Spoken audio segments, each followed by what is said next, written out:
বিদ্যালয় কলেজ মাঠে বিকাল 4 ঘটিকার সময় অনুষ্ঠিত হবে। আপনারা সেই কোয়ার্টার ফাইনাল ম্যাচ দেখার জন্য সাদরে আমন্ত্রিত। আমন্ত্রণে মানিকতলা যুব সমাজ মাঠ থেকে 10 নম্বর জাতীয় পরিচিত খেলোয়াড় চমৎকার ভাবে মেরেছেন, কিন্তু দলীয় গোলরক্ষক প্রস্তুত, যার দরুন এই যাত্রায় কোনো বিপদ হয়নি। আবারও আক্রমণে চলে এসেছে মাঠভরা ফুটবল একাদশ।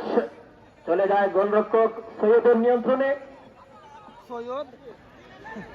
পাশাপাশি আরেকটা বিষয় আপনাদেরকে জানিয়ে দেই, আমাদের এই টুর্নামেন্ট শহীদ জিয়া স্মৃতি ফুটবল টুর্নামেন্টে কিন্তু আমরা লক্ষ্য করি প্রতিদিন কয়েকটি চ্যানেল আমাদের এই টুর্নামেন্ট আয়োজন করে দেশ বিদেশে দর্শকদের খেলা দেখানোর সুযোগ করে দিয়েছে। বিশেষ করে আমাদের এই মানিকখোলার বৃহত্তর মানিকখোলার একমাত্র টেলিভিশন এমকে টিভি মানিকখোলা পক্ষান্তরে রয়েছে সিলেক্টর আবেলা সহ আরো কয়েকটি চ্যানেল, হয়তো আমার নাম করা নেই। সবাইকে ধন্যবাদ। আমাদের এই টুর্নামেন্টে প্রতিদিন এসে আপনারা দেশ